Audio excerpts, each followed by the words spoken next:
Good morning, everyone. So today I will just discuss some, provide you to a little bit more details on theory questions on the topic electromagnetic waves or electromagnetism in matter.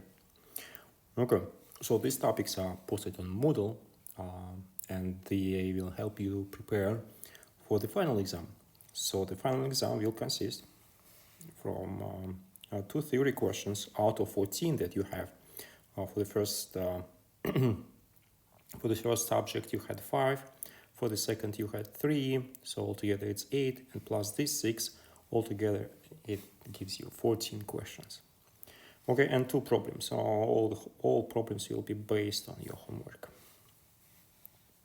Okay, so now let's discuss these questions in a little bit more details, so that you will see what I mean here. So the first one, from Gauss's law in differential form, derive the equations for electric displacement field D. So this is first of all lecture 21, okay, where it was done. And what I mean, we will start with the Gauss's law, okay, which tells us the divergence of the electric field is rho divided by epsilon 0. And from here we split rho into rho bound plus rho free, right? Plus rho free. Then we perform manipulations, we introduce the polarization vector, right, equals. And we substitute this into this equation, introduce the polarization vector. We obtain equation that E epsilon 0 times E plus the polarization vector equals rho free, and then this we call electric displacement, and the equation that we need at the end of the day is this equation. Okay, this is D. Well, this is what I mean, and this is what I want you to derive. Okay, that's it. Let's move on to the second question. So the second question is essentially the same, but for the magnetic field. So let me see what lecture this was on.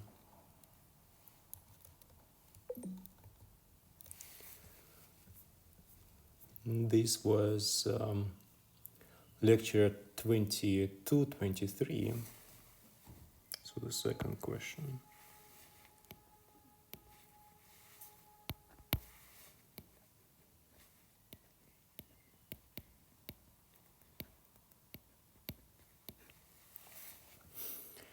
Okay, so there we discussed, in the very beginning we discussed magnetization, we discussed simple model of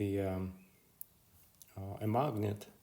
And at the end of the day, we introduced what is called K-bound and J-bound. And these were surface and volume, okay, charge densities of the bound currents, for the bound currents. So in here we had M cross N, and here we have curl of M. But in reality we only use this one. So we took the Ampere's law, and the Ampere's law tells us that the curl of B equals mu0 times J times the current. The current we split into J bound plus J free. For J bound, we use that definition, substituted, transferred that to the left-hand side to obtain the following equation, that the curl of H, I will define H in a second, its magnetizing field is J free and magnetizing field is given by 1 over mu0 B minus magnetization. So that's it. You don't have to derive this part. Okay, you can just use this as an input into this calculation. Similarly, you don't have to derive that the polarization here is proportional to the electric field. You just need to specify the proportionality factor. Okay, next question.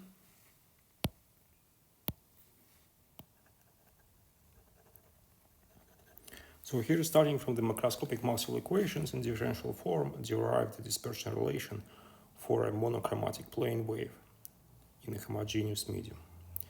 Okay, assuming that epsilon and mu are frequency dependent. So this we did in detail. So this is question number 3. And you can find this. Let me take a look.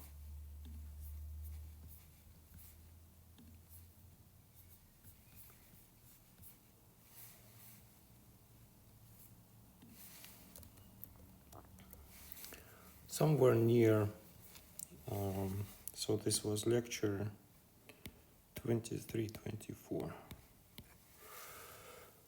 Okay, so the macroscopic Maxwell equations, you can just start from them, right? So, and they say, well, there are 4 of them.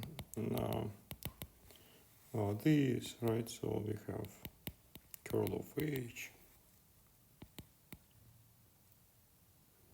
And in this case, we are considering them, the macroscopic Maxwell equations, without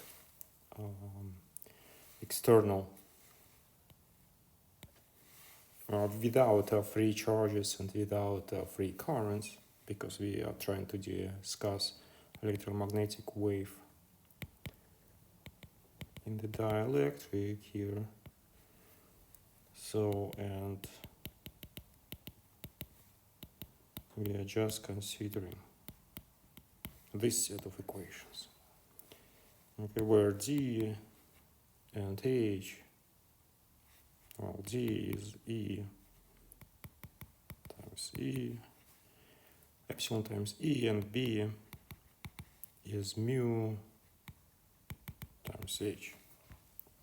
Okay, so from this set, we derive the,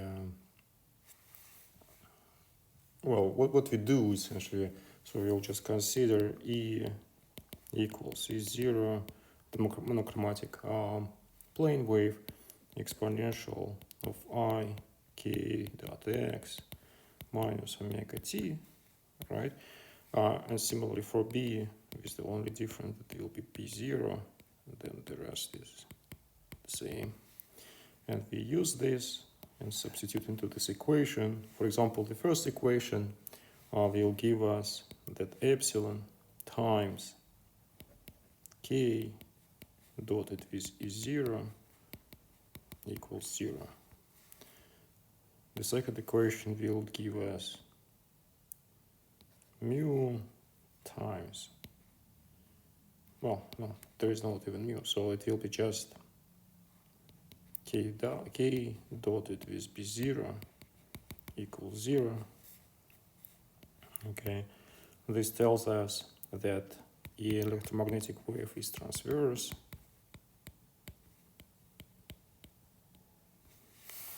Right, it's perpendicular to the wave vector. Next, we substitute these equations. Let's say into the last one, you get that the magnetic field, okay, you substitute, you simplify, the magnetic field B0 is given by K dot crossed with E0 divided by epsilon mu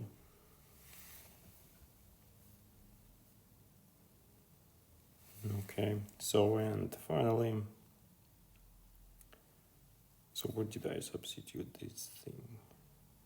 Okay, so and finally we need another thing to prove.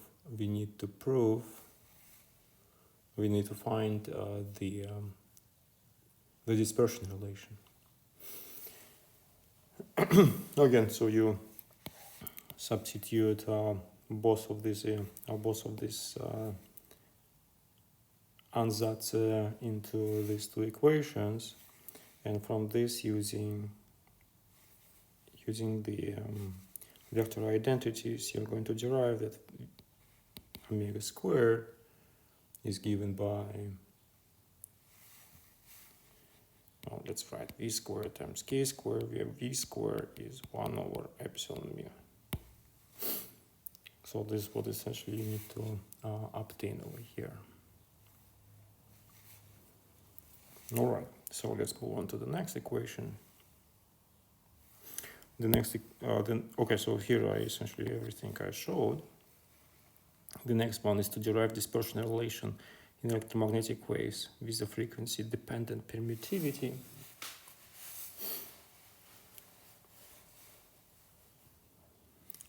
So it's essentially the same thing that you need to repeat as we did right now, but just now considering that epsilon is dependent on the frequency. Okay, but so this is approximately, there is this we discussed in lecture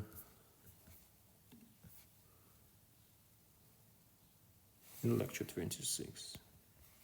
So it's the fourth question, lecture 26. This is electromagnetic waves with dispersion.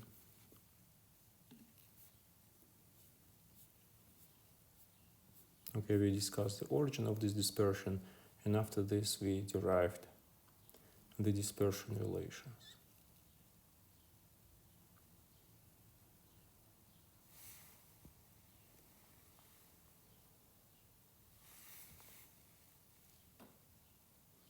Yeah, but in the dispersion relation that we obtained in lecture 26, is from the start of this lecture, was k squared equals mu epsilon of the frequency omega squared, and this is what you need to do.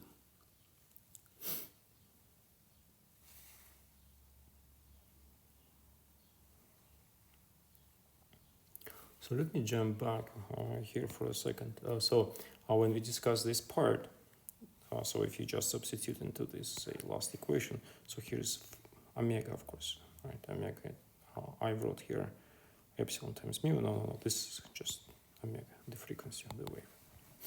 Okay, so now for the question 4, so essentially you have to repeat the same derivation as before, but the only difference is that epsilon is a function of the frequency, and the final result is this. Okay. And this is just lecture 24 and the very beginning of lecture 24. So 5, discuss the physical principles and key assumptions of the Drude model of a conductor and derive the complex conductivity in the Drude model. Okay, it's question 5. So this one was one of the last lectures.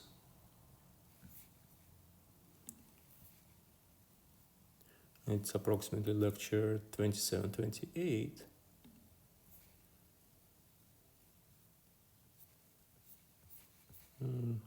More like 28. Let me scroll down to where things starts here.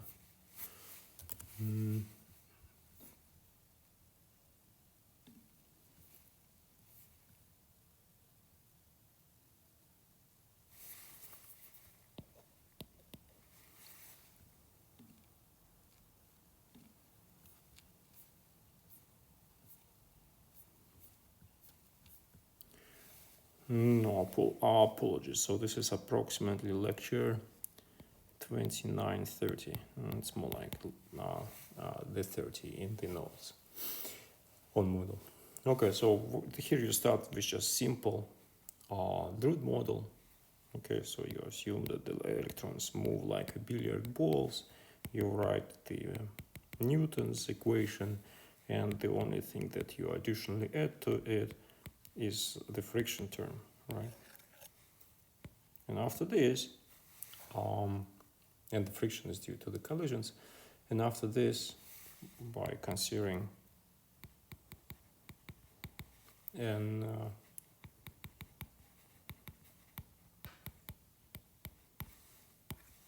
the frequency dependent electric field, right? So the time dependent electric field of this form you substitute over here.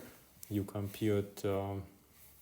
You establish what V is for this electric field equals blah blah, right? V is proportional to the electric field, the proportionality constant you can find. Once you know the V, you can find the current, right? Because the current is proportional to V, so the current is given by NQ times V. Now you will know the current, and this will show you that the current is proportional to the electric field, and the proportionality factor is the conductivity. And in this case, you will be able to show, again, it's everything in the notes, that this is given by this combination where sigma dc through this derivation as a function of its microscopic parameters is given by this ratio. Okay, and that's it. So nothing else needs to be done here. So 6, the last equation. Yeah, derive our relation, dispersion relation for electromagnetic field in conductors. So essentially, you repeat what we've done for the questions 4 and 5. This we considered. This we considered at about lecture 30. Okay, so you start that in the conductor now. When you write the dispersion, when you write the macroscopic Maxwell equation, you need to remember that there is also a contribution from free charges, and it's non-zero. But other than that,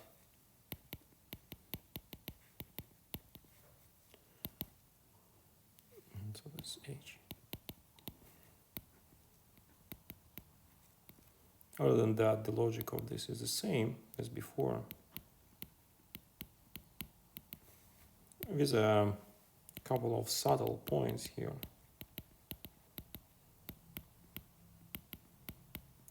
And the subtle points is that J free, you already know what it is. So, well, this we start from here, right? So J free is proportional to the electric field, and proportionality factor is given by the frequency dependent conductivity. That's all good.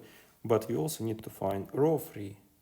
And rho free we are finding from the continuity equation, right? The continuity equation tells us that d rho dt plus gradient of the current equals 0. Okay, and from here we'll be able to find rho. And we've done this in lecture 30. Okay, after you do this, you plug everything into the macroscopic Maxwell equation, including that E is given by E0 times, let me just write this, E of frequency exponential of I k dot ax minus omega t, right? You substitute this, and similar for the magnetic field, you substitute this into macroscopic Maxwell equations. You will obtain that generically for an arbitrary frequency. This is transverse. Now wave, again, as before, and further on, if you substitute this equation to these couple ones and combine them, as we did in the lecture, you will see that the dispersion relation is given by mu epsilon effective as a function of frequency times omega squared, where this coefficient over here is given by epsilon is a function of frequency plus I sigma omega divided by omega. And this is what you need to show. And that's it as far as these questions are concerned.